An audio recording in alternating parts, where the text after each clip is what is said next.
And we are inside Black and Gold, a post-minicamp edition. I'm back from vacation, joining Jeff Finally. Nowak. Yes, joining Jeff Nowak. I'm Steve Geller, and we're going to be talking 53-man roster projections.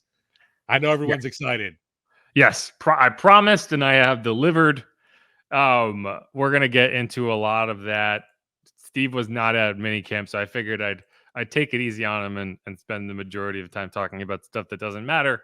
But Steve, how was your trip to the Sunshine State as you just actively missed minicamp? Yeah, I definitely enjoyed the time away, and uh, beach life was great. Had a few cocktails as well, enjoying the sun and surf. But man, I tell you, coming back home, it was a huge noticeable difference in the air quality, and that was just basically the temperature wise, nothing having to do with any foreign substances or anything in the air. But man, just going out, got into Louisiana, got into a gas station just to refill, and I was like, oh my Lord, what am I getting back into after enjoying the cool, softer air in Florida, which I couldn't believe it was that much of a difference here in Louisiana. So you're referring to the mugginess of it all? Yeah, it was just so heavy, and like it felt like the sunshine was right in front of my face. We were standing on the sun kind of temperature. And yeah, I was like really taken back on how different Florida was. But Yeah, then well, again, thankfully I was hanging by the water though, so that makes a difference. Thankfully, the heat of this week was not the heat of last week, because if it Oh. was the temperature we've been getting the last several days, if it was this hot for minicamp, I think they might have had to practice inside. Like I think it would have been so hot that they would have been like, you know what, we're doing this inside. But we made it through, and there's not a ton of changes in my roster projection, but I'm still going to go through each position because I think like not changing it is also relevant at this point, because the first one was kind of a guess. And now we kind of have a better idea of how things are stacking up, particularly at positions like defensive back, linebacker, stuff like that. So we're going to break this into 3 segments. The first segment is going to be quarterbacks, running backs, and specialists. Segment 2 is going to be wide receiver, tight end, offensive line. Segment 3 is going to be defensive line, linebacker, and defensive back, which includes safeties and cornerbacks. So there you go. So if you want to skip ahead, go for it. Otherwise, we're going to get into it. But first things first, quarterbacks. We heard from Derek Carr after the first day of minicamp, and one thing he said that I thought was interesting was he basically just kind of admitted that he played like crap last season, right? Like everyone knows it, and that's why whenever everyone says like, "Wow, I think Derek Carr is going to have a good year," and they're like, "Oh, but he got shut out of the Superdome." And I was like, yeah, he struggled mightily throughout the year. It just didn't go well from start to finish. It's not like you're not breaking any new ground when you point that out. Everyone knows it, including him. And this is what he had to say on that front when he was asked about it. I would say that they just didn't get my best, and that drove me crazy at the end of the year, because I felt so spread out in so many different ways that it's hard for you to understand, because it's what's happening in my mind and in my life, But I felt so spread out, and was trying to do this, trying to do that, trying to get the guys excited about a certain thing or a certain way, even though they could see on my face it was tough and things like that, in certain ways. And, I just didn't feel like myself. And I feel bad to the coaches and the players, because they didn't get my best. And I tried. It wasn't like I wasn't trying to get but you sit back, you write it out, and you learn. You're like, oh, wow, man, I got to do this, and this. Get back to making it simple and about team and about football, And, for me, I think I've tried my best to get back to that. Hopefully it leads to some success. Could be a great lesson for me to learn to help some guys down the road when they go through a coaching change or go through a shift in whatever they're doing. I think it'd be a great lesson for me to teach guys. Just some of the things I've learned over the last 12 months. But most of them are like personal kind of. I don't want someone will say something about somebody. I was skip all that. It's just certain things I learned that I could do better, so I could be at my best for this team. So yeah, like before we get into anything else, we get it. Derek Carr struggled in the 2022 NFL season. He had some of his better seasons the years building up to that under John Gruden, who we've already gone through all the John Grudenness of everything. You kind of have to just erase that season and kind of take it on merit for what you expect to see going forward. And I think the Saints, I think Saints fans, I think Derek Carr's teammates all fully expect to see the 2021 first half, 2020, 2019 version of Derek Carr in this offense. So that's kind of where I go when everyone I keep hearing like, wow, he was bad. And, he wasn't better than Andy Dalton. It's like, yeah, I get it. Come up with something new. Yeah, obviously the season wasn't great over there. A lot of turmoil under Josh McDaniels. I feel like they just really never got on the same page. Although I will say you look at the numbers and you didn't have a guy like Darren Waller and some other targets around for him. Renfro was hurt and missed a bunch of games too. Yeah, but I will say you look at Devontae Adams' numbers, and some of the best in his career came with the Raiders last season. So it wasn't all bad, obviously, last season for Carr, but I definitely understand where he's coming from. There was one game, I forget who was against, and it was just this horrible pick six. He lofted up into the end zone. It was like from 5-6 yards away too, right in the red zone, and just awful decision. And it kind of just looked like this weak attempt even at a pass. But I think what has really stood out too, and we've talked about it with Carr, you really feel like he's speaking from the heart to you, and that there's not a lot of what's the best way to put it? Football speak. He's not giving you the yearbook cliches. Yeah, exactly. So. And I felt for him there. And then you heard him talk about like, oh, he didn't want to get into, calling out names or anything. And yeah, obviously he's going to put things on himself, but I'm sure there was a lot of other issues behind the scenes there with that Raiders organization that didn't make last season interesting, and definitely excited for this new rebuild of Derek Carr and the Saints in this season. I think that's a part of the big excitement going into this year for this black and gold team, is the renewed hope with a quarterback, and Derek Carr trying to reignite his career along with the Saints trying to get back into playoff relevance. Yeah, and you look back at last season too. It started poorly, but it also started very much kind of like the Saints did, in that they could have won any of these games too. They lost 4 of their first 5. Week 1 was 24-19 against the Chargers. Week 2 was in overtime, 29-23 against the Cardinals. Week 3 was 24-22 to the Titans. And then week 5 was that 30-29 loss to the Chiefs when they went for 2 and did not convert, and then ended up losing that game. So, yeah, I mean, I think we don't have to get too much into the weeds on this, but again, that's kind of how I feel about Derek Carr, in terms of I'm not going to hold last season against him, just like I'm not going to hold last season against Alvin Kamara, right? Because things just were weird and didn't work the right way, and you're kind of trying to find a way around that. All that said, when I look at the roster projection, which I'll flash up on the screen here, there's not a lot of question going on at the quarterback position.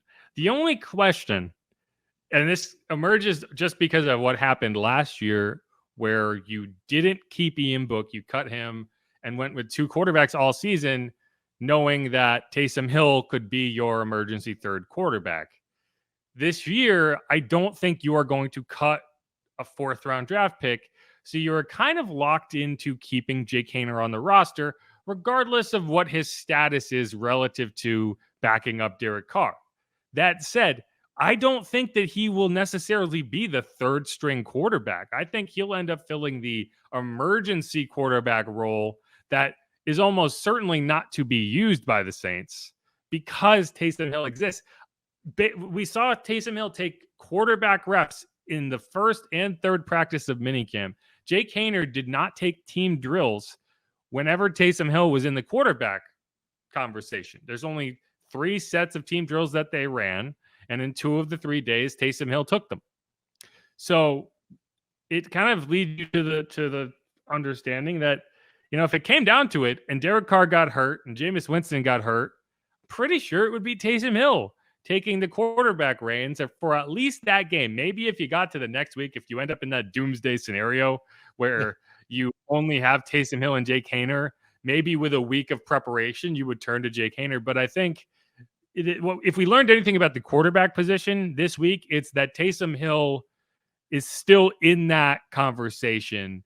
And the only difference is you have to sacrifice a roster spot to keep your 4th round draft pick at quarterback. And I think that's what's going to happen. But otherwise, I think you've kind of learned everything you needed to learn. Derek Carr's looked good. Jameis Winston's looked good. Taysom has looked like Taysom at quarterback, kind of on and off and on. You question the touch on some of those throws, but generally speaking, you feel like you could get the job done. One thing I did see too while I was away, the fact that obviously Taysom taking snaps at the QB spot during practices, but the fact that he talked about even getting more involved as a receiver this year, which was blatantly missing from last season. It was like, wait a minute, you're listed as this tight end, but no one's throwing at you. Yeah. He said as a receiver, he kind of means as a pass catching tight end. But yeah, I think it was just a deployment. I think it kind of got away from Pete Carmichael a little bit.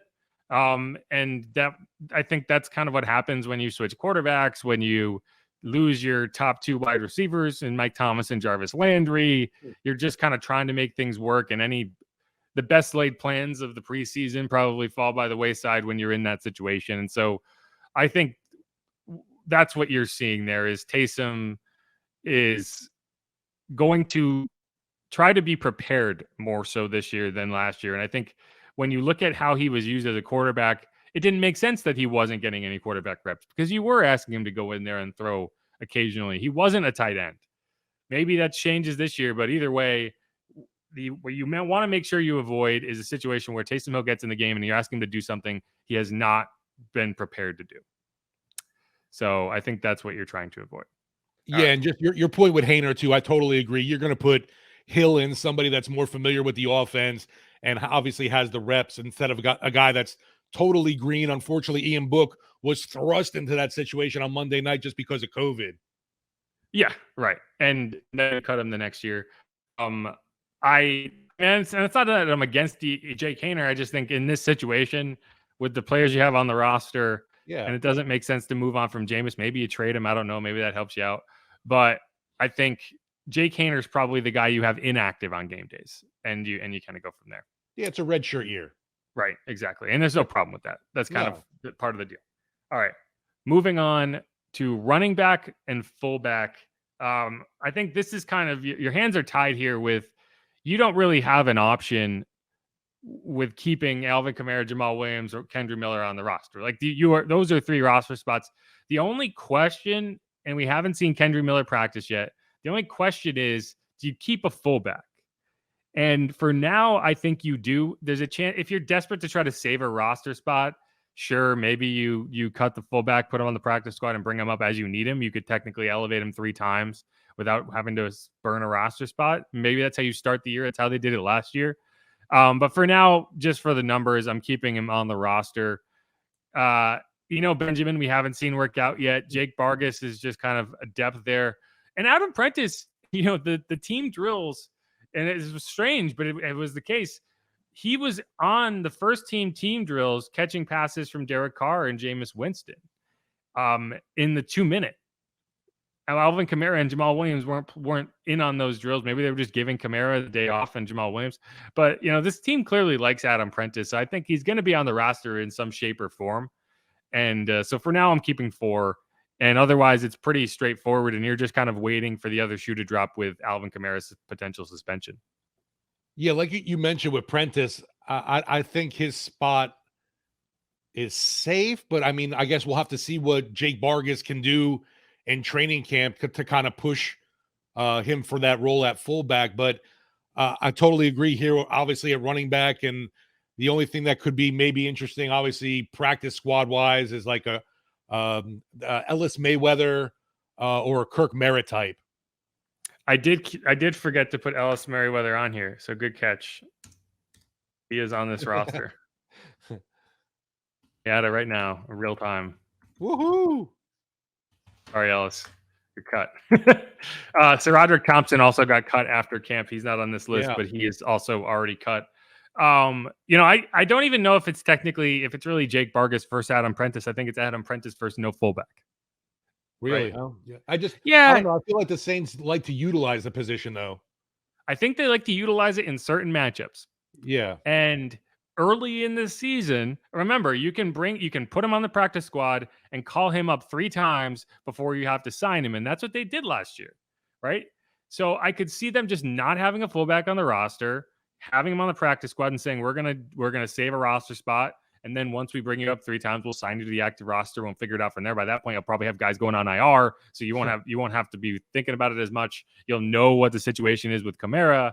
The other guy I'll mention here is Kirk Merritt, who has been working out with the running backs, but is still technically a wide receiver. I have him on the cut line at wide receiver right now, but I think there is a chance that, say, for example, Alvin Kamara gets suspended the first 6 games, and you just from a numbers perspective, you want an extra body at running back in case one of Jamal or Kendry goes down, if they're your 1-2s, and you want an RB3, and he makes the most sense because you can also incorporate him in other ways. He's kind of like Ty Montgomery. I think if you're comparing him to anybody, that's who it would be. So I think there's a sliver of a chance that maybe he stands out in camp and makes a lot of sense to be that dual flexibility guy with that extra roster spot available because Kamara is off the roster for 6 games. So that's something to keep in mind as well. But for now, I'm not putting him on this list.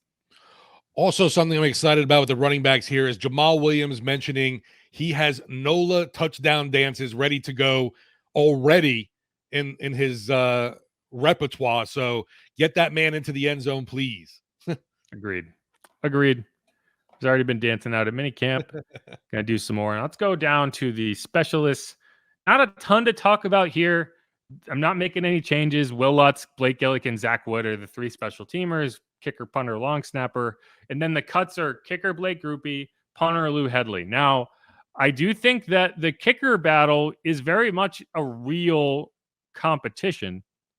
Like, it's not a foregone conclusion that Will Lutz is your kicker, because I think Blake Grupe has done enough to show that he could take that spot if you allowed him to.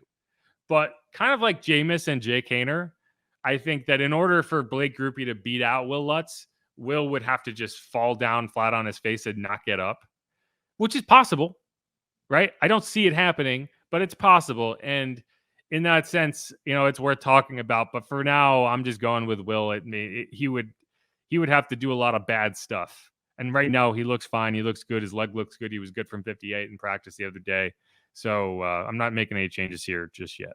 Yeah, I don't know what group he did during the minicamp portion, but I remember that last OTA practice, he really turned a lot of heads, going perfect and, nailing that long distance. What was it, 58, 59 yarder?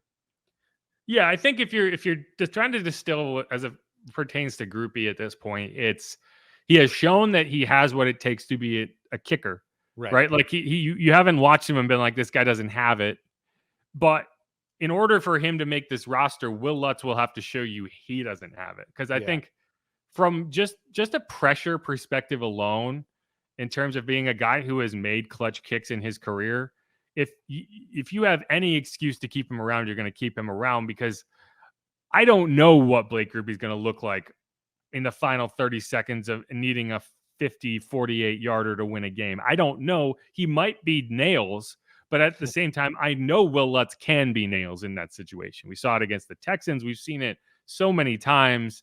Even last year, I don't think he missed clutch kicks. He just missed kicks, right? And so if he can get back to consistency, especially from 50 yards and in, then I have no qualms about Will Lutz. Now, if we get into the preseason, I think that's what's going to happen is if we get into the preseason and suddenly he's whiffing on kicks, then you're in trouble. But for now, I'm not doing anything. Lou Hedley looks like he has a cannon leg too. Again, I think these are guys that if you can just stash them and maybe bring them back next year with maybe if Blake is not on the roster or you move on or whatever, he's a good guy to get a look at. And I think he's got a future in the NFL as a punter. He's just going to have a hard time beating out Blake. Yeah, and you look at Zach Wood pretty much entrenched as your long snapper. That's not talked about, I think, enough in the NFL. A really sweet gig if you can get it, because you usually hang on to that guy for a while. You know what? Now that you mention it, there is a backup long snapper on the Saints roster that I did not include here. So let me figure out who it is. another as we go edition. Yeah, and I literally just did all of this from memory. So let's see. Yes. Oh no, did they cut him? You know what? He might have been a tryout guy. I think he was. He was a tryout guy. So never mind. Take it back. We're good. We're good. But yeah, so that's 3 quarterbacks, 4 running backs / fullbacks, and 3 special teamers. So that puts us at 10 roster spots taken up. And that's more than you necessarily need between those 3 positions. You could get away with 8. So you are burning 2 roster spots because of scenarios that, you know, you found yourself in, which is you need an extra running back to accommodate Alvin Kamara's suspension. You drafted one, and you need to hold an extra quarterback because you drafted a quarterback that probably isn't ready to be your backup. So that could loom down the road. Like if you're wondering why'd that DB get cut? Well, because you burned a roster spot where you might not have had to. So yeah. Anyway, obviously we got to wait to see what Kendry Miller does. We haven't even seen the dude practice, but man, that running back, just looking at the depth chart, is so much more appealing this year. Seeing Kamara, Williams, and a Kendry Miller, because last season, I don't know, things were just stale back there. I agree, and you don't know how much you're going to see Kendry Miller, especially early in the season. I don't know how you're going to deploy Jamal, and it's strange because Alvin is your star running back, but he's also your third down back, right? Because you don't, like, in a lot of instances, like for example, Leonard Fournette, he's like, oh yeah, he's a star on the early downs, but then you'd want a Gio Bernard to kind of come in on third downs and be your pass catcher. Well, in this case, Alvin Kamara is your pass catcher. So in order to not have him play every down, you would need a first down runner like Jamal Williams. So I imagine that's how it would break down, but we'll see. And then obviously Kendra is going to have to fit into that mix. But all right, let's wrap up that segment. We're going to come back and we're going to get into the rest of the offensive positions. This is Inside Black and Gold. I'm Jeff Nowak. Steve's back. Woo-hoo. Mr. Steve Geller. So it's not just me ranting as it has been for several episodes in a row. Although we did have Charlie Long on here for the special episode that posted on Monday. Thanks to him for doing that. It's always a good sport about it. Yeah. All right. If you haven't subscribed yet, do that.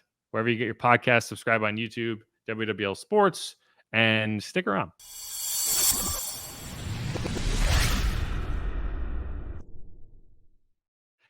And we're back. Another segment of Sports Talk. I'm Jeff Nowak. He's Steve Geller, all tan from Florida. Wait a minute. Sports Talk. You're still used to hosting. Yeah. That's it. Did I say Sports Talk? You did. Oh man, this is Inside Black and Gold. Gosh, yeah. So I hosted 10 days of Sports Talk, and now it's just ingrained in my brain. I'm not a fan, but I'm going to leave that in. I'm not even going to re-record this. We're going through my new 53-man roster projection. I promised that I would update it after minicamp. There aren't a ton of changes, but we're going to start to get into them now that we're into the wide receiver position. We're going to get into wide receivers. We're going to get into tight ends, and we are going to get into offensive line in this segment. And so let's flash this up here.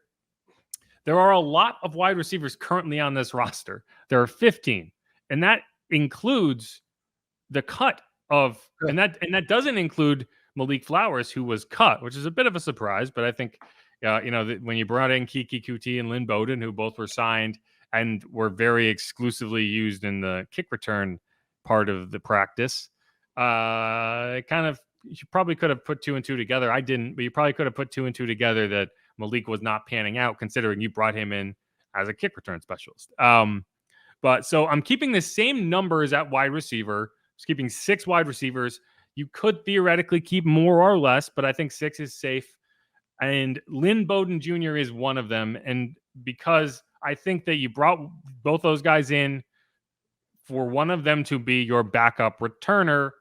And while you could theoretically stash him on the practice squad and bring him up, kind of like at Adam Prentice, I think for now it just makes sense to put the backup returner on the roster and go from there. My others are Chris Olave, Traquan Smith, Michael Thomas, Rashid Shaheed, 6th round pick A.T. Perry. And the change is I took Brian Edwards off of the keep line and put him down on the cut line because I just haven't been super impressed with him thus far.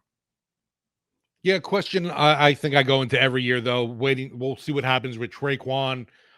Interested about the addition of Cootie. Is that how you say the last name correctly? QT. Technically, it's QT, like the letters QT.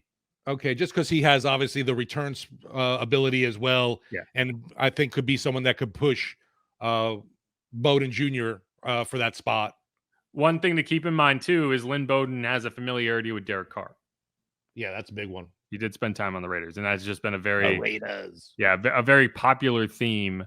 Like Billy Price, another guy they signed, was on the Raiders practice squad last year. So again, it's like there's a very clear trend developing of familiarity with Derek Carr is helpful to you in getting a spot on the Saints roster, or at least it appears that way right now. So that's kind of why I lean that way. It could be Kiki as well. I was kind of 50-50 between them. But so the cuts, Kawan Baker, Shaq Davis, Brian Edwards, as mentioned, Keith Kirkwood, Kirk Merritt. I have Brian Edwards on here twice for some reason. So actually, there's only... You just want to get rid of him that badly. Like 7 cuts. Yeah, I want him gone so badly that I put him on here twice. Kirk Merritt, Kiki QT, and James Washington. Brian, and I do like Brian Edwards. He just hasn't looked confident. He just hasn't made any plays. He doesn't seem like a guy who's making a strong case to make the roster at this point. A.T. Perry is a guy who I think is still very much on the line of you got to pick it up if you want to make this roster. I think he's stabilized his play a little bit. I talked to Cody Burns on the first day of camp, and he was talking about consistency. He needs to see more consistency out of him. They obviously like him. He's got big hands. He's got the big wingspan. He can jump. He can run. He's just got to be more consistent, stop dropping balls. And I think he did that. He still hasn't made any contested catches, but we'll see. The other one is Traquan Smith, who I think could potentially miss the roster. And, guys like Keith Kirkwood are always options. Kirk Merritt, as I mentioned before in the first segment, is an option if you want to keep somebody who has some dual position flexibility. And then a veteran like James Washington, I don't know, he hasn't really done anything to stand out, but those are my keeps right now. Yeah, totally makes sense. And I think that's going to be an interesting group as a total, though, come training camp, obviously, for position battles. But, man, checking out the waves and enjoying the waves at the beach, I kept seeing, though, Chris Olave making waves, man. Everybody's been raving about him, being impressed. Obviously, we saw a little bit of year 2 from him at organized team activities. But apparently – the impressive outings from him continued into minicamp. Well, he had one really nice play over Alontae Taylor. He went up for a jump ball, scored a touchdown in team drills. That was day 2. He didn't practice on day 3 because he was dealing with some Achilles soreness. Dennis Allen said it wasn't a big deal. But yeah, I think that is kind of where you're looking at him and saying he's going to have to be that kind of breakout player this year. And it would be great if Mike Thomas can kind of get back to some stable version of his production. I don't need 149 catch Mike Thomas. I think I said this last year too. I need like 80 catch Mike Thomas, who's available for 14, maybe even 12 games, right? Like, and would be around for a playoff run. That's the Mike Thomas I need. And, Chris Olave, Rashid Shaheed, I want them to kind of pick up the slack there. But for now, I think this group is solid. And, maybe down the road you add a piece. I do think you probably could add one more depth receiver. If Hunter Renfrow becomes available, he would make a lot of sense. But for now, this group, I think, makes the most sense. No, and I love what you're saying about Michael Thomas. Too many people are talking about, will we see 2019 Michael Thomas ever again? Shoot, man, I just want to see him for double-digit games right now. I agree with you. But all right. We're going to move on to the tight ends here. And first, this is Dennis Allen talking about what Taysom Hill's role is going to be. Yeah, look, I mean, that's kind of been his role since he's been here. And we're going to utilize him in a lot of different roles. He's a weapon offensively for us that can do a lot of different things. And so, our thought is to get him involved in a lot of different areas. And here is Derek Carr talking about his new quarterback buddy. Yeah, you throw him a pass and he throws it back just as good. It's pretty interesting. He's got a cannon arm. He can run routes. He's tough. All those things, and you see why he's been such a productive football player. And yes, we're talking about tight ends, but you can't talk about Taysom Hill as a tight end without talking about Taysom Hill as a quarterback and Taysom Hill as a running back and whatever. And it's very clear that, while I think, and I talked to Clancy Barone about this, we played that interview in the last podcast. He's going to be more involved as a tight end in some capacity, but at the end of the day, it's not going to be tight end one Taysom Hill. It never will be. It was never really going to be that last year. It was just kind of how people interpreted it. And then from week one on, you kind of saw that was the case. It wasn't that.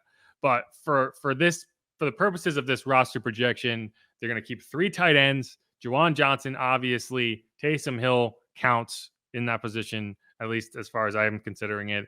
And then the change from the first roster projection, which isn't really a change, is Miller Forrestall off that top line. Miller Forrestall, we have not seen him work yet. He's been dealing with an injury. And Foster Moreau is going into it. That was always kind of the idea. Miller was kind of a placeholder for whatever blocking tight end you brought in, and that's what you did. You also have Jesse James on the roster now. Lucas Krull is also intriguing. He's looked good. I just think this is going to be a really tough nut to crack at tight end, and I think he's probably destined for the practice squad again. Yeah, I think so too with Krull on the practice squad. The one that's obviously interesting to me, though, Jesse James, just to see what he can do after he talked about not really getting to be in anyone's camp early on the past couple of years. And, with the Saints having that need still for that pass, that blocking tight end, wondering if he could end up sneaking in and filling that role too. It's possible, and if you consider Taysom Hill a quarterback and you want to take an extra tight end, he would probably be the guy, because I do think you need a blocking tight end more than you need an extra pass catching tight end, which would be the case with Lucas Krull. Like, you want somebody who can be a jumbo guy, and he would be that guy. I don't know what Miller Forrestall has to offer. Maybe he's going to show up and kind of open some eyes. I've never seen him play. I don't know anything about him. I was kind of hoping to learn some at this minicamp, but he didn't practice. So we'll see. But yeah, I think you're probably going to look for 3. And, if Foster Moreau struggles as a blocker, there's no guarantee that he sticks on this roster. I mean, obviously he signed a 3-year deal, but there's nothing guaranteed if you can't hack it as a blocker. I'm not saying he can't. I'm just saying that's if for Jesse James to make this roster over Foster, it would have to be because Foster struggles as a blocker and Jesse stands out as a blocker. No, for sure. And I think from what at least we've seen very little, obviously early on, but what everyone's talked about as well, I think Foster is a pretty good fit for the Saints squad. Yeah, and he's been nothing but consistent, right? Like, yeah, I don't see him missing this roster. I'm just kind of playing devil's advocate of like, okay, if I'm Jesse James, what am I hoping for? I don't think there's a route onto the roster if Foster makes it. No, and you have to put Taysom in that grouping. I mean, he is a tight end. Yeah, and one thing that Clancy said, and I thought it was interesting. So everyone was making a big deal about OTA absences, as they always do. One thing that's worth noting is like teams have gotten a lot better at including people in the process, even when they're not here. It was something they had to do during COVID, and I think just like anyone who works a job can relate to, like there are things that you do now in your job that you didn't do pre-COVID, but that make a lot of sense, right?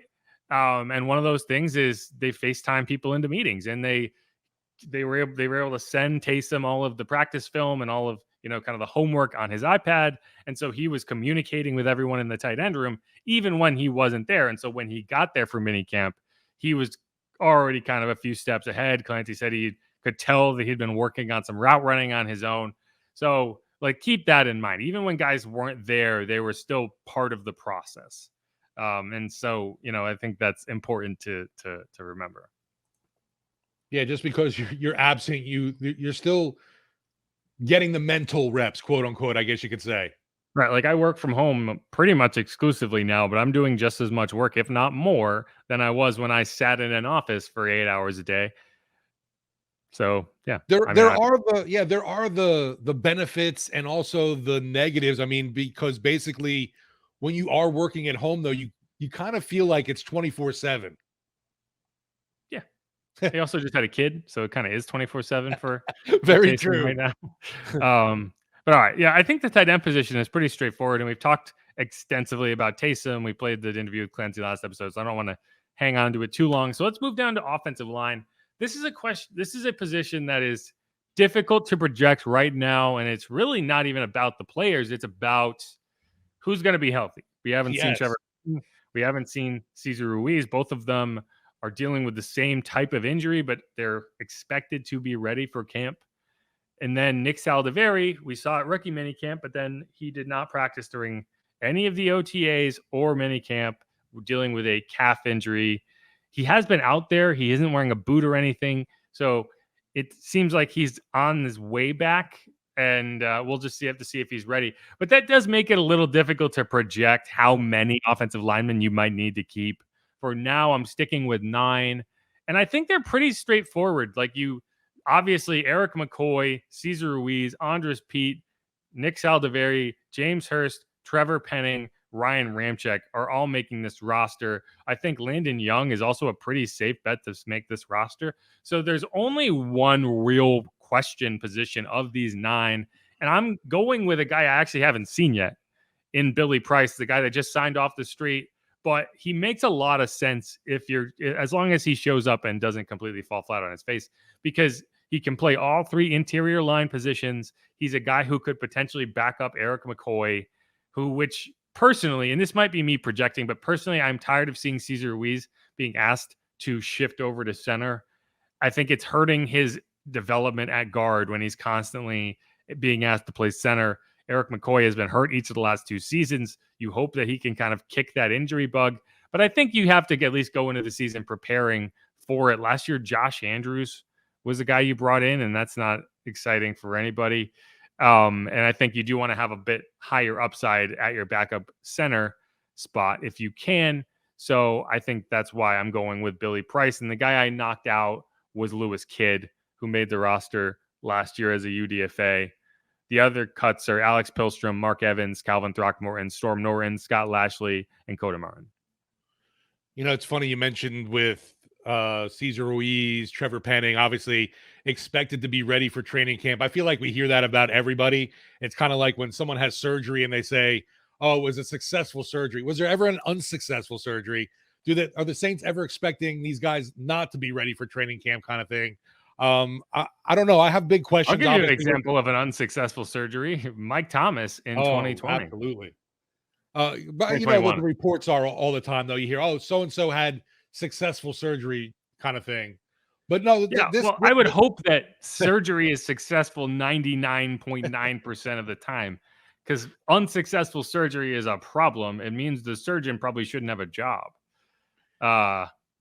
I mean, but Will Lutz had a, quote unquote unsuccessful surgery too that same season. Like, it's not always the surgery, it's the recovery from the surgery that I think is where you are hoping for success.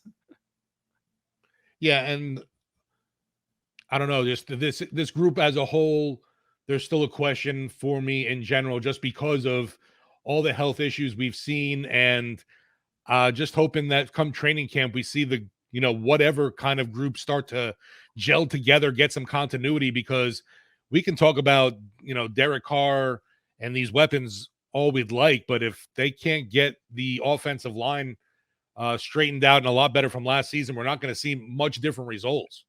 Well, and yeah, so we say Trevor Penning is a question because of the health, but then once that question is answered, he's going to be a question in terms of, can he successfully start at left tackle? Yeah, exactly. I mean, I think last year we never got to answer that question officially because he got hurt in the final preseason game. So any question you had about whether he would start or James Hurst was answered by the fact that he started the season on IR. But I'm pretty sure even if he had been healthy, he would have backed up James Hurst to at least start the season, maybe taking over at some point.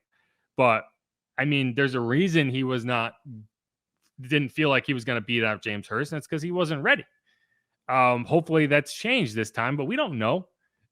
He hasn't. I doubt that he's gotten a ton of skills development over the offseason. How could you? He has been out there for every practice. He's been doing the work, the mental work at the very least. And so we'll have to wait and see. But yeah, if the offensive line isn't right, a lot of things are wrong. And for any NFL team, and that's very true of the Saints. No, that's I'm hopeful with Penning. We saw some positive progress from him, and then the unfortunate injury again, and that's obviously a concern with 2 foot injuries already in just his first season as an NFL rookie with the Saints. I'm also, you mentioned backup center Saldiveri. I know is a guy that got some limited reps at the Senior Bowl, but I don't think that's anything he's really been invested in. He approaches the game like a center in terms of he wants to understand everything, and he said that. But I don't think in his rookie season you would want him cross-training at center. I need to make sure he is ready to go as a guard in the NFL. And then if he can do that, then sure, maybe you branch out. But for this season, I want him to be a backup guard to Andres Pete, and you'll go from there. And then I think James Hurst would be the backup guard to Cesar Ruiz. And you don't necessarily need a backup at every single spot, but I do want to be able to plug in guys. I want to have availability for guys to plug in. The other question is, okay, maybe do you keep 10 offensive linemen? That's, again, a question I will not be able to answer, and we will not be able to answer until we see some of these guys healthy. I think there is a scenario where you might have to do that. If one of these guys re-aggravates an injury and isn't ready to go, and you have to maybe stash him on IR or do whatever. But for now, I'm keeping 9 just because it makes the numbers game a little easier on the back end. No, and I could, out of all of them that you have left off, maybe a Lewis Kidd just because he can be that swing guard tackle and has experience. But other than that, everything looks good on the O-line to me. I like Lewis Kidd. I like Calvin Throckmorton. They did sign Storm Norton, so they clearly like him. I think it's possible that Storm Norton beats out Landon Young. It would be difficult because I think Landon Young has the built-in understanding of the offense, and that really helps. But yeah, I am not beholden to a Lewis Kidd or any of these guys, and other than the fact that they're around and they understand things. Right, exactly. But all right, let's wrap up that segment. We're going to come back and we're going to talk about the defense, defensive line, defensive back, and linebacker. This is Inside Black and Gold. We're just going through the 53-man roster projection, which has changed slightly after the Saints minicamp that Steve did not attend. So I'm basically just schooling them up real quick. But we're going to go through that last 3 positions. Some interesting changes, if I do say so myself. I'm Jeff Nowak. You can follow me on Twitter at Jeff_Nowak. Follow Steve Geller on Twitter at Steve Geller WWL. And you can follow this podcast on Twitter at Saints_pod. One more segment coming back at you. Stick around.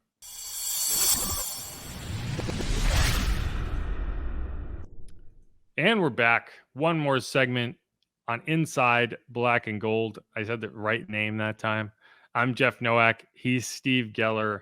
And let's just get right into it. If you haven't subscribed, you should do that. I feel like I've told you that already. I guess I should say it again. Follow us on YouTube at WWL Sports. Follow us on Twitter at Saints_pod. And first things first, we're going to get into the defensive line. We've already broken down all the offensive positions. So now let's break down the defensive positions. I think this is probably the easiest position to project in terms of there are 9 names up here, and I cannot envision a single one of these players missing the roster. That's Carl Granderson, Cam Jordan, Tano Passanio, Peyton Turner, Isaiah Foskey at defensive end, then Malcolm Roach, Colin Saunders, Nathan Shepard, Brian Brzee at defensive tackle, keeping 9 defensive linemen. Maybe you keep more, but I don't think you keep less. I don't know how you go any other route than those 9 guys. Yeah, and I mean, what a difference you see here, obviously, in this lineup. We've talked about that before, too, with the turnover. The first 4 names have been around, but other than that, everybody else is pretty much new on this D-line for this team, and it's going to be interesting to see how that all comes together. But, I've been really loving what Carl Granderson has put out for this team, and really seems to be a guy that's taken, I'm not to say giant leaps every year, but definitely taken baby steps forward and has progressed. I feel has become a real true key part to the rotation here. He's gotten better every season. That's all. Yeah, That's for all you sure. can hope for guys, is that, how good. What did they do last year? How did they develop from last year to this year, especially for a young player? And he's done that. So I agree with you. He's gotten more snaps. He stole Marcus Davenport's snaps last year. Yeah. He ended that game in Cleveland with a sack of Deshaun Watson. He's not affected by cold, so I guess that's a good thing, because Cam Jordan is a wuss when it comes to cold. So, I guess you do need someone who can go out there shirtless before those winter games. Yeah, and like you said, the only change on the defensive end part of the equation is Isaiah Foskey, the rookie coming in. So you are banking on Carl Granderson, Peyton Turner having a role here, and hopefully that's the case. Peyton Turner has been healthy throughout minicamp and OTAs, so that's nice. He hasn't been limited in terms of his workload. Hopefully that continues. The cuts: defensive tackle Jerron Cage, defensive end Jabari Zuniga, defensive tackle Prince Emili, defensive end Nico Lalos, and defensive tackle Jack Heflin.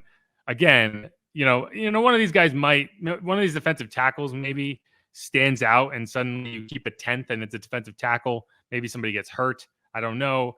But none of these guys are screaming to get on the roster at this point. So I think, like I said, this is one of the easier positions to project. Yeah, and I've you read stuff obviously online. There's been a little bit of whispers about what if the Saints try to get up, add another piece to the D line, maybe like bringing back a guy like Al-Quadin Muhammad, Yannick Ngakoue is still out there, kind of thing. I just don't know if there really is that need there. I mean, you look at it right now, and to me, I'm hoping, and I know the Saints fans are as well, is that Peyton Turner is got to take that really big step this year for this team and be more of a factor than he's been, and that's obvious. Yeah, and again, I think there's a chance you add a piece and maybe keep a 10th defensive lineman, but I still don't see, barring injury, any scenario where these 9 guys aren't on the roster. Yeah, I agree. Like maybe Malcolm Roach, but you brought him back this year. You like him. Maybe Tano Passanio, but again, you re-signed him this offseason. You like him. He's just a veteran guy who you trust. He's wearing 92 now, and I'm sure when people get out there for training camp, they're going to be like, well, I thought they got rid of that guy. No, it's a different guy now. That's the case with a few guys. Foster Moreau looks very much like Adam Troutman in the number 82.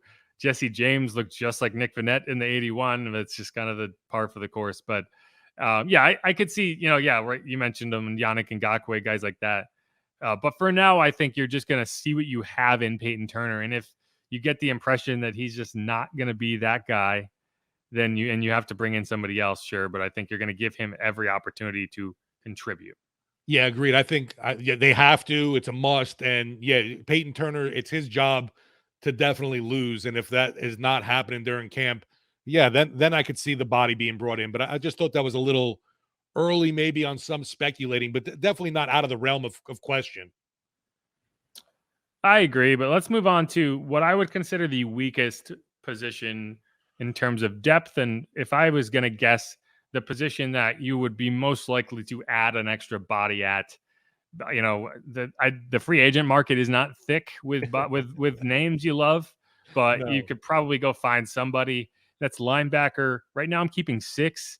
That's Zach Bond, Demario Davis, Andrew Dowell, DeMarco Jackson, Anthony Orji, and Pete Werner. That has not changed, and I haven't seen anything to make me think it will. If anything, you might add a piece and drop Anthony Orji because he hasn't done enough and you feel like you need to find someone else. I still don't know who's going to be your backup will if Pete Werner goes down. I really don't. DeMarco Jackson, I think, is in good shape to be the backup Mike and probably Sam.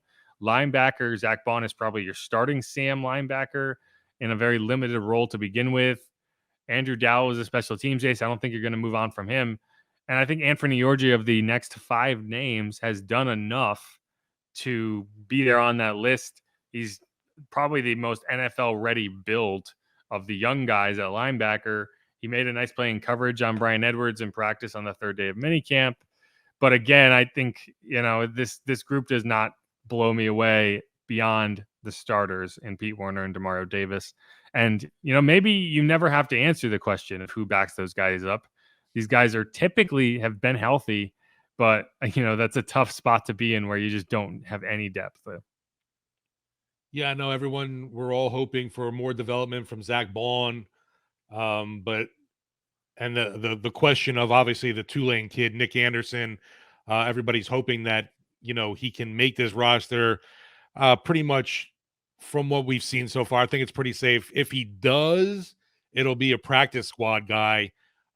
Just, haven't been able to see enough from him, and just, that undersized linebacker, the hope that he can rise up and be the next great small guy at the position doesn't always happen. I just think the Saints, if there is a role for him here, it's going to be practice squad. He's not going to make the 53-man roster. Sorry, Tulane fans. He's just so small. Exactly. I mean, he's just so small. And you see it, it's like you see him in person and you're like, okay, he's got a good build. He's thick. Then you see him standing out there next to like Demario Davis and Pete Werner. And you're like, geez, he is so freaking small. You see him in a group with the safeties and he's like, yeah, okay. Is he that guy? And I think I think for Nick Anderson to make this roster, he's got to be able to cover at an elite level for a linebacker. I just haven't seen it. He could develop that. He could get better, but I haven't seen it thus far. And it's like, I'm not going to put him on the roster just because he's a fun story. I have more, I have more pride than that. Speaking of Tulane, Bennett Lee's ruining LSU baseball's hearts. Another Tulane guy. He was on the baseball team till last year. It's I think this group is the group you're going to go with until you bring in somebody else. And I don't hate it. I don't hate the group. I'm just saying in terms of the position groups that's not as strong, right? You probably need to consider shuffling in some way. This is it. And it's like, this is a team that's been doing that, right? They don't draft the position. They bring in bodies. Quan Alexander, for example, like that's just something they do. So I wouldn't be surprised if somebody shakes loose on a roster that they consider bringing him in. Totally agree there. Just because, we'll say it over and over. Demario Davis and Pete Werner are definitely your only definites, I would say, at this spot. And they're good. And you feel fine about that. Like I have no issues with the starting level of the Saints linebacker group. Zach Baun is obviously not elite at that Sam position, but you barely use it anyway. And I think he is a good pass rushing linebacker. He's a good tackling linebacker. He contributes on special teams, so you could do worse. So I don't have an issue with it. When you play the Titans in week 1, he's going to have to show up. And I think in matchups like that, where you're dealing with a power run attack with a big bruising runner, you're going to need that Sam linebacker to come up and make some tackles, make some plays. But, in most cases, he's not going to be there in coverage. Yeah, hopefully Zach Baun can be that guy maybe that picks up some of those sacks that Caden Ellis got last year. I agree with you. Yeah, I guess so. Coffee time. Yeah. All right, one more position group left, and this is an interesting one. It's a big one. I'm keeping 10 defensive backs. Stop. That's the same number I had before, but I have had to make some changes because on the first edition of this, I left Jordan Howden off the roster because I just wasn't sure what to expect from him. I think he was going to have to show something to earn a roster spot more so than just be gifted a roster spot based on draft status. And I think he has done that. I think he has looked good. I think he has looked solid in the sense that you could conceivably see him getting real playing time as a rookie, definitely special teams reps. And the player that I dropped to add him was Jonathan Abram. And it's not because of anything Jonathan Abram has done negatively. It's just if you are close between a rookie draft pick that you just brought in and a veteran kind of mercenary that you brought in, I think you're going to lean toward the draft pick, and that's what I'm doing here, right? Like I'm not going to if I kind of feel similarly about Jonathan Abram and Jordan Howden, I'm keeping Jordan Howden. And so that's what I'm doing here. The others I'm keeping that are obvious: Paulson Adebo, Marshawn Lattimore, Bradley Roby, Alontae Taylor. Obvious. Don't need to talk about that. But all have looked solid. Bradley Roby, I think, is going to be your starting slot corner. And Alontae Taylor has gotten third team slot reps. And I find that interesting. Then JT Gray, Tyrann Mathieu, Marcus May. Those guys are on the roster.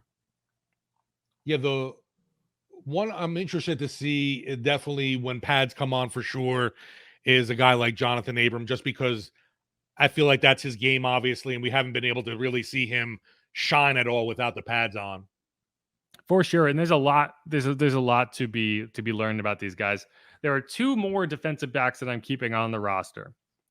One is Ugo Amadi, who I swapped with Isaac Yiadom. I had Isaac Yiadom on the initial roster, and I swapped Ugo Amadi in there, and I'll get to the reason for that in a second. The other is Lonnie Johnson Jr., who I think has a lot of value in the sense that he can play both outside and at safety. He kind of fills that Justin Evans role, and it just makes sense. I think he fits what you're trying to do a lot better. Ugo Amadi and Isaac Yiadom, I feel like, are very, very close to each other. The reason I went with Ugo is you need a backup slot corner more than you need a backup outside corner, because the numbers at outside corner benefit you in terms of Bradley Roby and Alontae Taylor are going to battle for that spot. And then if you need him to go outside, you have no qualms about moving Bradley Roby out there. But in order to do that, you would need someone backing up Bradley. And so Isaac Yiadom has been getting the second team reps at outside corner, but Ugo Amadi has been getting the second team reps at slot corner. And there is only one slot corner on the field. So that puts you higher in the pecking order than the second team outside corner, because that means you are at best the fourth outside corner, because one of Alontae Taylor and Paulson Adebo would be that CB3, quote unquote. So Isaac Yiadom, even though he's on the second team, would be CB4. And that puts Amadi slightly higher. Plus, he's looked good. He's made some plays. I think he has upside as a gunner, as a special teams player. So he's now taking that last defensive back spot. The cuts, as I mentioned, Abram, Yiadom, then Anthony Johnson Jr., who is dealing with an injury we have not seen, Troy Pride Jr., Vincent Gray, safety Smoke Monday, who I think has looked solid. I think he's kind of working his way up. He's not there yet.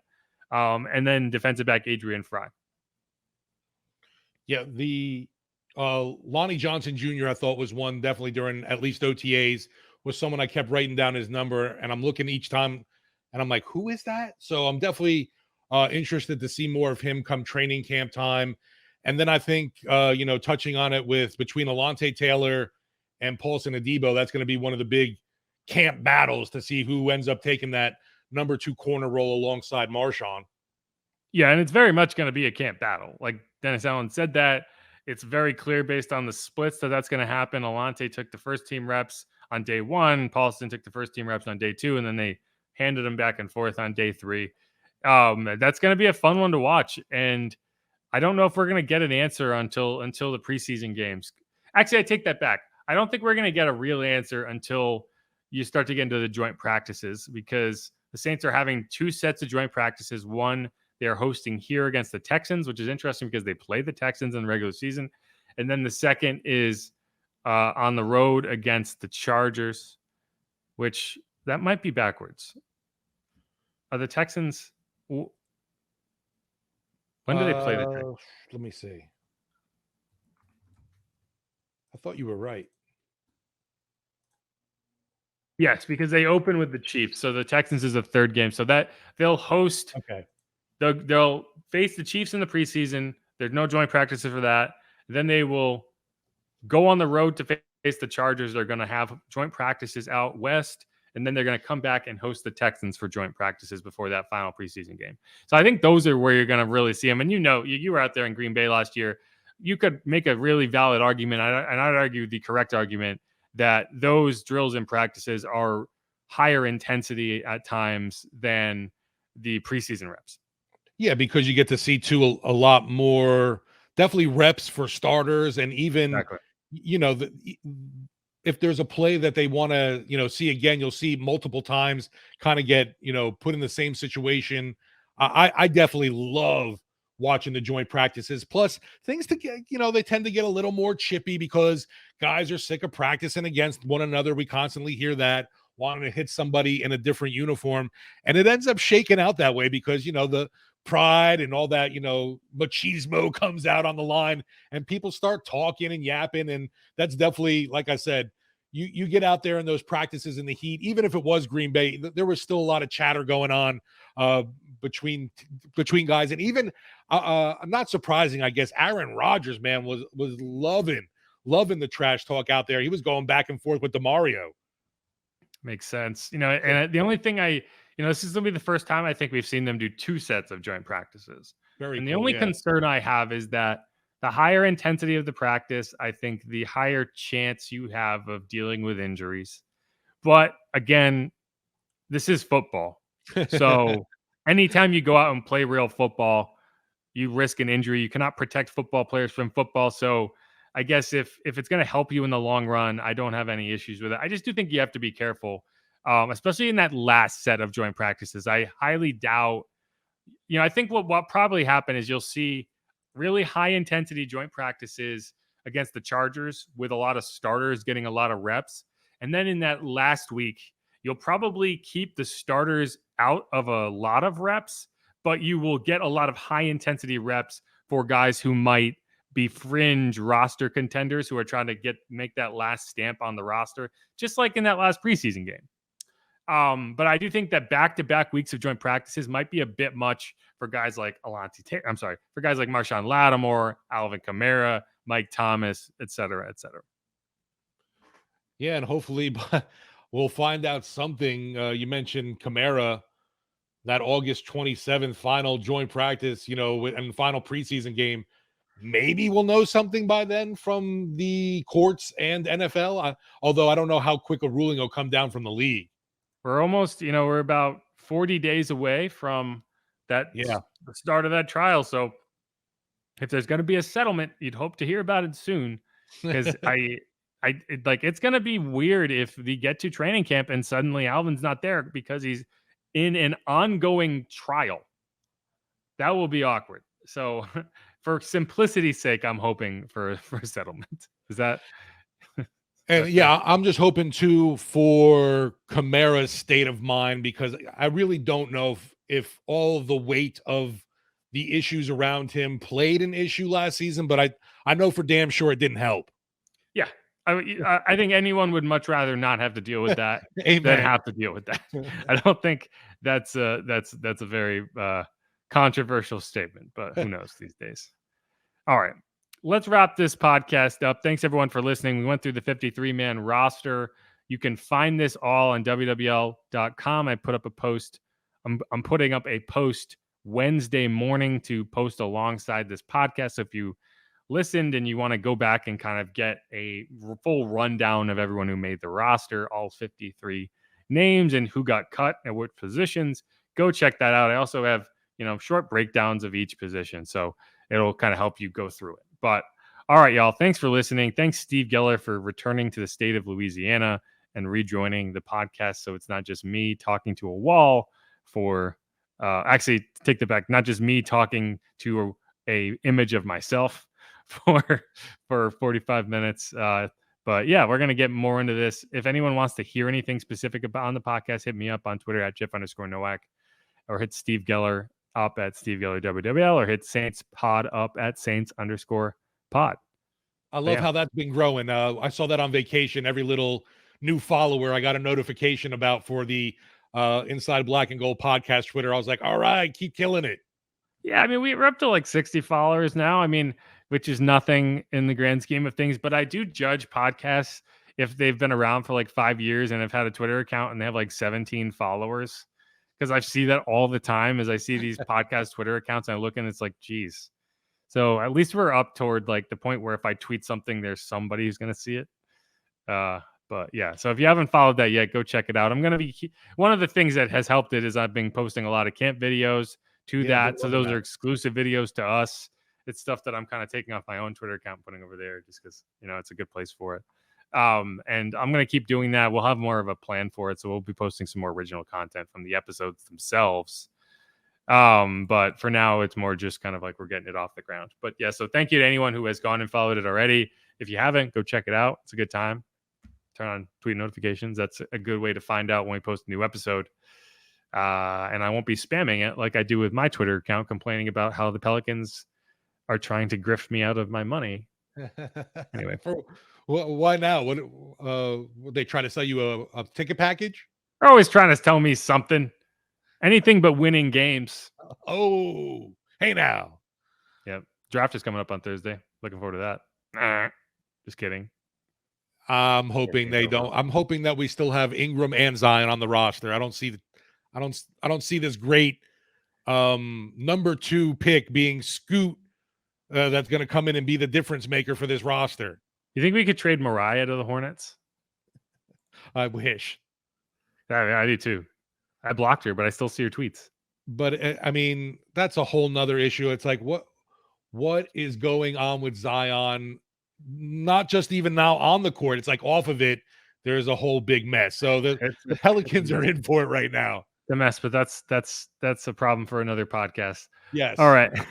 Another podcast entirely, not another episode of this podcast, another entity that is not our own. This is Inside Black and Gold. We talk about the Saints and complain about the Pelicans.